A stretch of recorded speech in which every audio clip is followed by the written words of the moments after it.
Take our lead, let's help you make your mark.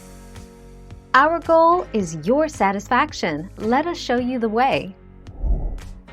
Ingredients: 1½ cups cooked shredded chicken, 2 cups easy enchilada sauce, divided, 8 corn or flour tortillas, see note if using flour tortillas, 2½ cups shredded Mexican blend cheese, divided, salt and pepper, to taste. Optional toppings: diced onions, chopped cilantro, sour cream, shredded lettuce, cotija cheese. The 4th of May 2020.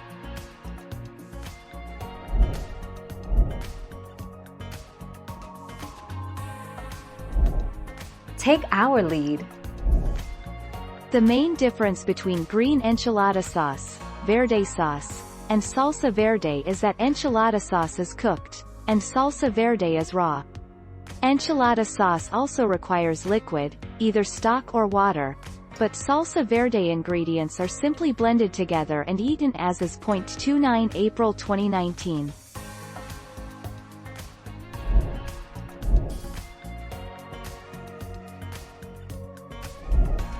Take our lead. Tortillas. Corn tortillas are traditional in enchiladas, but I typically use flour tortillas since they are much easier to roll. Any of your favorite tortillas will work though. Cheese. I like to use either pepper jack or Mexican blend shredded cheese for these enchiladas. 24 April 2019.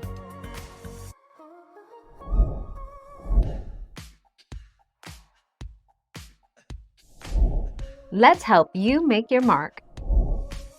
Most enchiladas are baked covered with foil until heated through. Oven temperatures and baking times vary per recipe, but on average they cook in a 350 degrees Fahrenheit oven for about 25 minutes. Sprinkle the cheese on top of the enchiladas after they are heated through. 21 February 2020.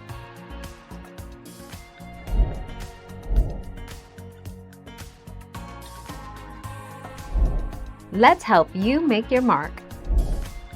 2. Treat your tortillas right.